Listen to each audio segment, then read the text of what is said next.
પાટીદાર અને ભાજપના નેતા અલ્પેશ કથિરિયા વિરુદ્ધ મારામારી નિયમ ભંગનો ગુનો નોંધાયો છે। પતંગના ભાવ બાબતે માથાકૂટ અને ગાળગલોચ કરવા બાબતે પોલીસની હાજરીમાં જ એક ઇસમને વાળ પકડી માર મારતા હોવાનો વિડીયો વાયરલ થયા બાદ પોલીસે કાર્યવાહી કરી છે।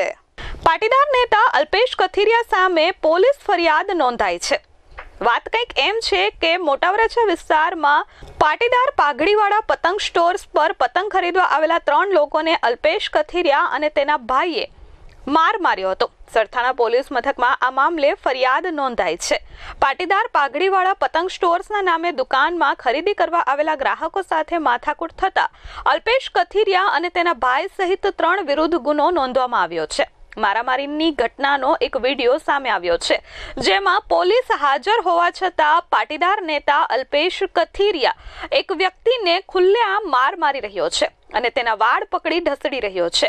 આ મામલે પોલીસની કામગીરી સામે સવાલો ઉઠ્યા છે, જ્યારે દુકાન ચલાવતા અલ્પેશ કથિરિયાના ભાઈ સાથે ભાવને લઈને માથાકૂટ થઈ હતી અને ભોગ બનનારે જણાવ્યું હતું કે માઇકમાં અપશબ્દો બોલતા હોવાથી અમે ટકોર કરી હતી અને ત્યારબાદ આ આખી ઘટના બની હતી।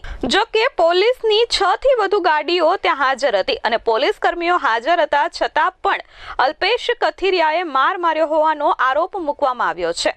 હાલ સરથાણા પોલીસે અલ્પેશ કથિરિયા સહિત તેના ભાઈ અને અન્ય એક ઇસમ વિરુદ્ધ ગુનો નોંધી તપાસ શરૂ કરી છે।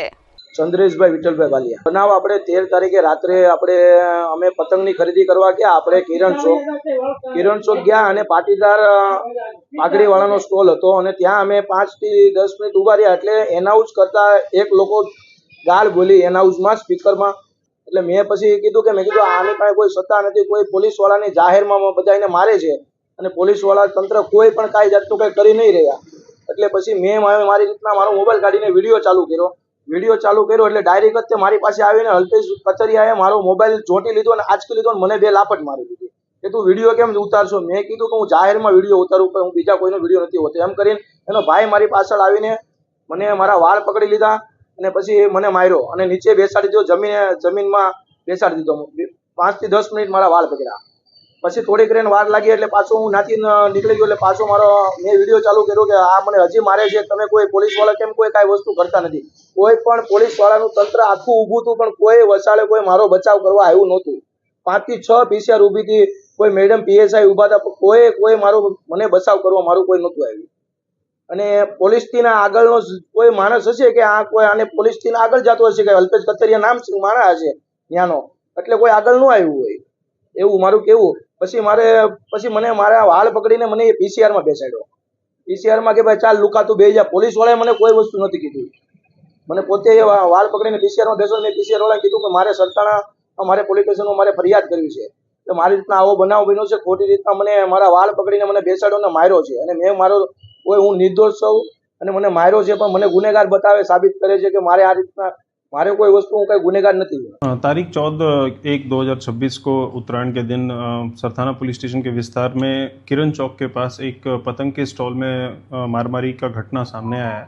उसमें जो फरियादी है उनका नाम चंद्रेश भाई भालिया है, जो कि LH रोड वराछा के रहने वाले हैं, और समा वाला जो है वो अल्पेश कथिरिया है और उनके एक भाई है और एक अन्य व्यक्ति है।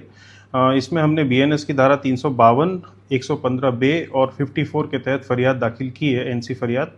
और इसमें लड़ाई जो हुई थी वो बेसिकली पतंग के प्राइस को लेके कुछ बोलाचाली हुई थी। उसके बाद दोनों के बीच में लड़ाई हुआ था, इसमें PCR कॉल हुई थी और उसके बाद इसमें फरियादी ने फरियाद दाखिल कराया और इसको फरियाद हमने लिया है।